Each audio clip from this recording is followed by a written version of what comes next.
हम छोटे थे तो एक रिश्तेदार के यहाँ गए थे।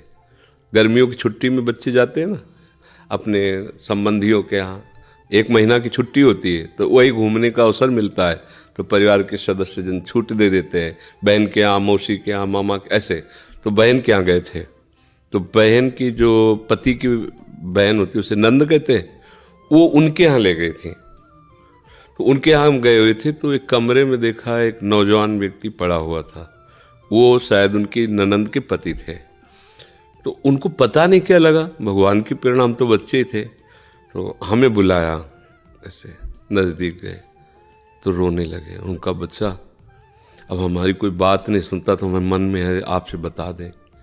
तो शायद हमें भगवान उदाहरण देना चाहते होंगे इसलिए सुनवाया होगा, नहीं तो हम बच्चा थे, उनका कोई सपोर्ट तो कर ही नहीं सकते थे। उनका बच्चा है, जो बिल्डिंग देख रहे हो ना, ये मेरी बनवाई हुई है, वो मेरी पत्नी है, और वो टाकीज के सामने मेरी चाय समोसा पान इसकी दुकान थी, और मैं सुबह से शाम तक मेहनत करता। तो यही पत्नी हमारे मोजे जूते उतार करके और हमें प्यार करती थी। हमारे शरीर में लकवा मार गया, अब मैं उठ नहीं सकते।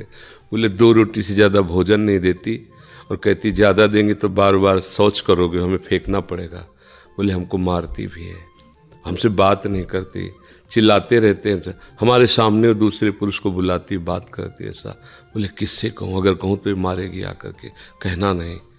तो हम बच्चे थे पर वो बात हमारे दिमाग में, हम बार बार सोचा इस विषय कि मेरे से क्यों कहा। तो शायद मुझे शिक्षा भगवान दिलाना चाहते थे, एक उदाहरण हमारे दिमाग में। देखो ये वो बता रहा है कि जब मैं कमा के आता था तो मेरे जूते मुझे उतारती थी, मुझे प्रेम करती थी।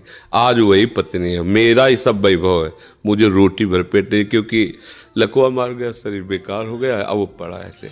अब उस व्यक्ति का कौन मित्र होगा, कोई प्यार से बात, तभी तो हम बच्चे थे, हमें बुलाया, कोई प्यार से बात नहीं कर सकता। वही व्यक्ति है जिसने अपने जीवन को सजाने की चेष्टा की, लेकिन एक मित्र है जिसको नहीं जानता था। इसीलिए अगर उस मित्र को जानता होता तो उसको रोना नहीं बनता, वो केवल उसी से बात करता और जीवन बदल जाता।